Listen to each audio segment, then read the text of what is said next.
The average person in China saves close to 10 times more of their income than the average American. Not 10% more, 10 times. While a lot of us over here are scraping together 3 or 4% of our paycheck, they're routinely putting away 30, 40, sometimes almost half of everything they earn. And here's the part that genuinely got me. When I first heard that number, I assumed it had to be some kind of trick, a special account we don't have, some government system, some math I wasn't seeing.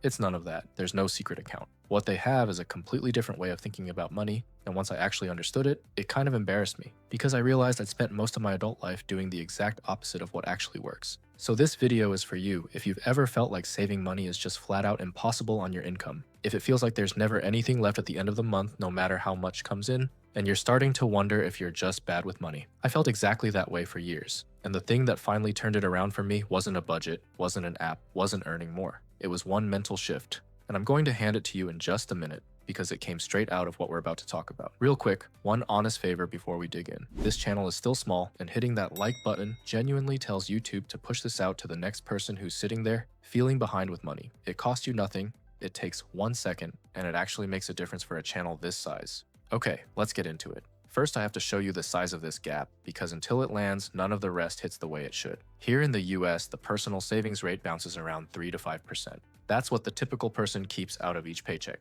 A few pennies on the dollar. Now look at China. The household savings rate there is one of the highest on the entire planet. It's commonly put around 30%, and by some measures, the average saver is stashing closer to 45% of their income. Their whole economy is famous for it. At its peak, the country's overall savings ran close to half of everything it produced. So the obvious question, are they just earning so much more that saving is easy? No.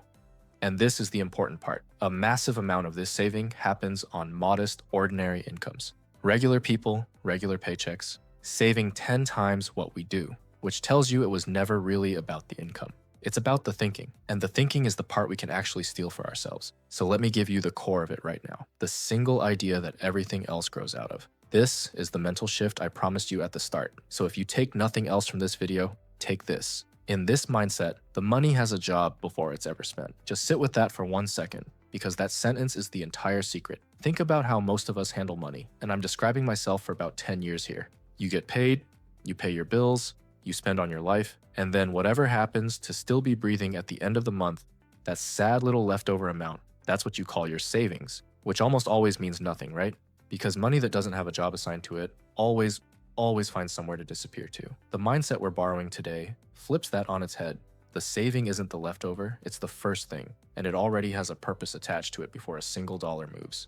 A home someday, a kid's education, security, straight up peace of mind. The money's job gets decided before the month even begins, not after, before. That flip right there is the whole secret. Everything else I'm about to show you is just what that flip looks like in real life. So let me walk you through the 5 habits that come out of it, because these are the specific, boring, powerful things you can actually start copying this week. Habit number 1, they save first and spend what's left. This is that flip turned into an actual action. Instead of spend first and save the scraps, it's save first and spend the scraps. The money you're setting aside comes off the very top the moment your paycheck hits, not whatever manages to survive to the end of the month. And I know, that sounds almost too obvious to be worth a whole habit. But I have to be honest with you, because this is the one that actually changed my life, and I don't say that lightly. This single move did more for me than every budgeting app I ever guiltily downloaded and deleted. And here's why it works when budgets don't. A budget still needs you to have willpower every single day for the whole month. That's exhausting, and eventually you crack. Saving first deletes the willpower problem completely. The money is already gone before you ever get the chance to spend it. You just quietly adjust to living on what's left, and within a month or two, you genuinely stop noticing. If you do one single thing from this entire video, make it this one. Habit number 2. Every dollar gets a job. This goes one layer deeper than just saving first. In this mindset, money isn't one big vague pile you reach into whenever. Every dollar gets assigned a specific purpose before it's spent. This chunk is for the home fund. This chunk is for family. This chunk is for the emergency cushion. Nothing is just floating around loose, waiting to get accidentally blown on something you won't remember in a week. There's actually a formal name for the strict version of this. It's called zero-based budgeting, where you give every single dollar an assignment until you've got $0 left unassigned. But forget the fancy term. The real insight is dead simple. Money with a name on it is dramatically harder to waste than money that's just sitting there being yours. When your dollars have jobs to do, they stop wandering off and getting into trouble. Loose money is money that leaks. Habit number 3. a deep suspicion of debt, especially debt for wants. This one's a genuine cultural difference, and it's worth really sitting with. In the saving culture we're looking at, there's a real ingrained wariness about borrowing money for things you want but don't actually need. Financing a lifestyle you can't yet afford isn't seen as normal, and it definitely isn't seen as clever. It's seen as a trap you're voluntarily walking into.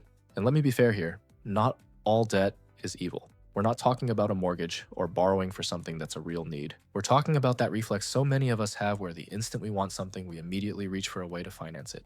4 easy payments, just throw it on the card. Deal with it later.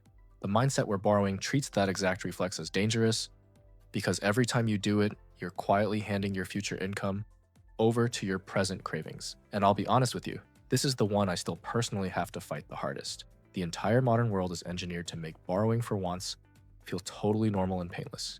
It isn't normal, it's just common. Those are 2 very different things. Habit number 4, value and needs over status and flash. Here's something that catches people off guard. In a lot of this saving culture, there's genuinely no rush to show off wealth. If anything, the instinct runs the complete opposite direction, toward looking modest, staying low-key, flying under the radar, not broadcasting your status through your spending. Needs get taken care of before wants, and when they do spend on something big, the whole focus is on long-term value. Will this last? Is this worth it?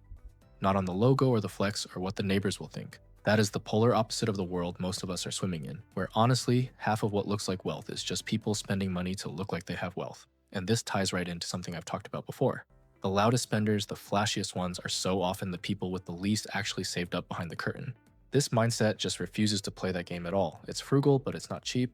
There's a real difference. It'll gladly pay good money for quality that lasts. It just won't pay $1 extra, purely to be seen. And skipping that game alone frees up a genuinely staggering amount of money over a lifetime. Habit number 5, cook at home and make it the default. This last one's almost boringly practical, but stay with me because the numbers on it are enormous. In this culture, very nearly every meal is made at home. Eating out isn't the lazy default option. It's reserved for something genuinely special, an occasion, a celebration, not a random Tuesday because you didn't feel like cooking. And I'm putting a spotlight on this one because, hand on heart, this was my single biggest money leak for years. I promised you honesty, so here it is. There was a long stretch where I was quietly dropping hundreds of dollars a month on takeout and delivery and eating out, and barely even registering that I was doing it. That's the thing about it. It never feels like much in the moment. $12 here, $30 there, a delivery fee, a tip, a couple drinks. But when I finally added it all up, across a full month, it was the single biggest hole in my entire budget. And the worst part was I didn't even enjoy most of it. Half of it was just autopilot. Flipping it around, making cooking the default and eating out the treat. Freed up more actual cash than almost anything else I did. It's not exciting. Nobody makes a highlight reel about it. It just flat out works. Now, underneath all 5 of these habits, there's one thing holding them together and making them stick. And this is the part I actually find kind of beautiful. In this culture, thrift isn't treated as a punishment. It's treated as a value, a virtue even, something passed down through the generations. There's a whole phrase for it. Nothing gets wasted. Leftovers quietly become tomorrow's lunch. Things get repaired instead of thrown out and replaced. And crucially, that's not done out of misery or feeling poor. It's done out of a real, genuine belief that being careful and intentional with money is simply a good, respectable, admirable way to live your life. And that, right there, is the difference that makes every other habit actually sustainable. Because for most of us, saving feels like deprivation. It feels like you're the sucker sitting at home missing out while everybody else is out there enjoying their lives. But if you can genuinely flip it inside your own head so that being intentional with your money feels good, feels like something you're a little bit proud of rather than something you're suffering through, then it stops being this constant sacrifice you have to white-knuckle your way through. It just becomes who you are, and that's the exact moment it starts to actually last. Now, I need to be totally straight with you here, because I'm genuinely not interested in selling you some fantasy. Not every bit of this is pure wisdom we should all be copying blindly. Part of the reason people save this intensely is that historically, the safety net there has been thinner, less support for healthcare, for retirement, for education, so people have to save hard just to protect themselves and their families from the worst. Some of that sky-high savings rate is driven by real, genuine anxiety, not just admirable discipline. So I'm absolutely not telling you to go save 45% of your income, and I'm definitely not telling you you're a failure if you don't. You do not need to go anywhere near that extreme to get the benefit of this, because the part that's actually worth taking was never the exact number. It's the mindset underneath it. Treat your savings as the thing with a purpose, not the thing that's left over. Give your money a job before it wanders off and disappears. Get genuinely suspicious of borrowing for wants. Buy value instead of status. And quietly cook at home more than you eat out. That's the whole thing. And notice, Not one single piece of that requires you to earn a dollar more than you already earn right now. Quick, honest note. I'm sharing the way I've learned to think about this, not handing you personalized financial advice. Your exact situation is yours, and you know it better than I do. So here's the real takeaway. The thing I genuinely wish somebody had grabbed me by the shoulders and told me 10 years ago. The Chinese secret to saving money isn't a hidden account. It isn't a trick. It's one single flip in how you see the whole thing. Stop treating your savings as whatever happens to be left after you've lived your life, and start treating your life as whatever's left after you've saved. The money gets its job first. Every money problem I personally wrestled with for years, at the bottom of it, came down to having that one thing completely backwards. So here's what I want you to actually do. Don't try to change all 5 habits this week. You'll burn out. Just do the first one. The next time you get paid, move a set amount into savings immediately before anything else touches it, and make yourself live on the rest. Just try it one single time. That one move all by itself will do more for you than any app you'll ever download, and it's completely free. If this shifted something for you the way it shifted things for me, do me a real favor and send it to that one person in your life who's always saying they just can't save. This might genuinely be the thing that finally makes it click for them. And if you want more of this kind of thing, honest money talk, zero hype, no gurus, then you already know what to do. I'll see you in the next one.